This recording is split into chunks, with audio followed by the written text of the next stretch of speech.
guys. Maadong hapon sa inyo guys. Madinis lugar sa Negros. Guys, na pa yung mga uwak ko.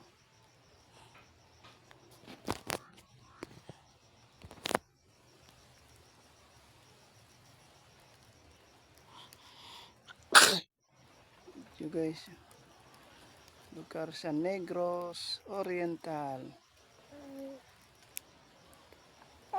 May bagong tapas pa din yung tubo guys. Mga nagtapas ng tubo. Guys, muna yung lugar dito guys. Ito naman to.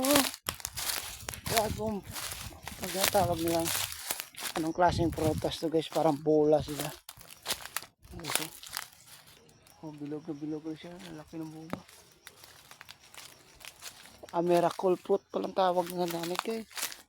Sa kanila miracle fruit. Miracle fruit. Ito guys, wala na mga tubo kasi nakarga na.